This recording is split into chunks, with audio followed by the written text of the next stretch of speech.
Knuffle Bunny Too, A Case of Mistaken Identity by Willems.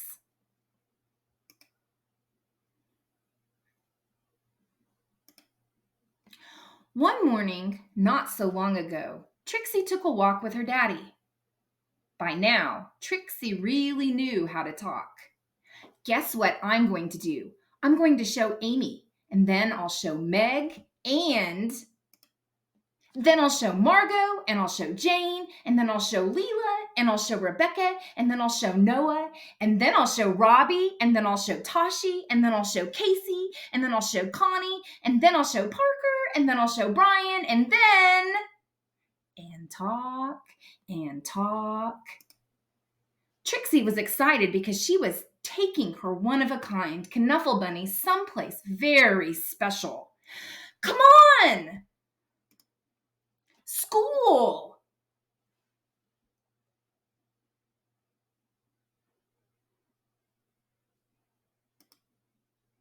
Trixie couldn't wait to show Knuffle Bunny to Mrs. Greengrove and all her friends in pre-K.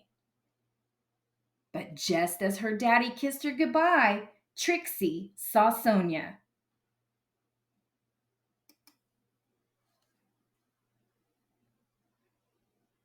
Suddenly, Trixie's one-of-a-kind Knuffle Bunny wasn't so one-of-a-kind anymore. The morning did not go well. Knuffle, Knuffle, Knuffle, Knuffle. The afternoon was worse.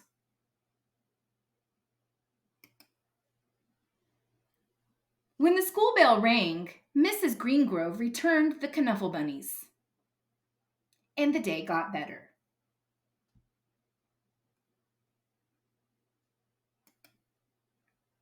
Then, before she knew it, it was time to go home. Trixie ate her dinner, devoured her dessert, brushed her teeth,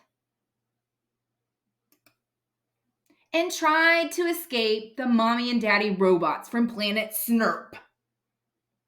At 1:30 bedtime, Trixie was tucked in, ready for sleep.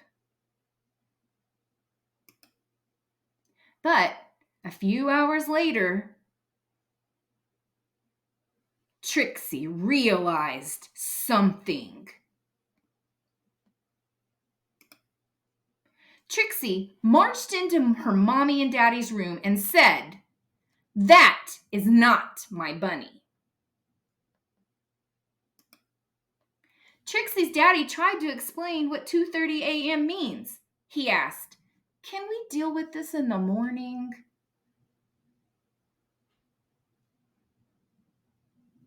Trixie's daddy went to the phone.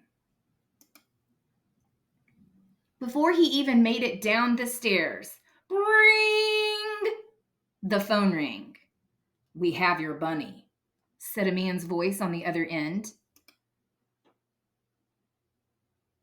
"We have yours," replied Trixie's daddy. Arrangements were made. Trixie and her daddy rushed across the neighborhood.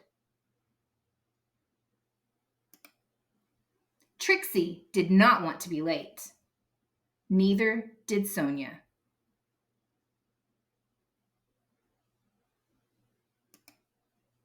There was an exchange, and the Knuffle Bunnies were back where they belonged. "I was so worried about my bunny," said Sonia. "So was I," Trixie replied. Then they both said, "I'm glad you got your bunny back," at the exact same time.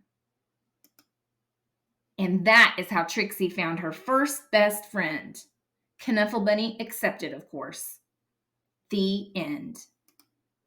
The epilogue. The next morning, both Trixie and Sonia rushed to school. The new best friends had a lot of catching up to do. "Do you want to play with my Knuffle Bunny?" "Sure. Do you want to play with mine?" The end.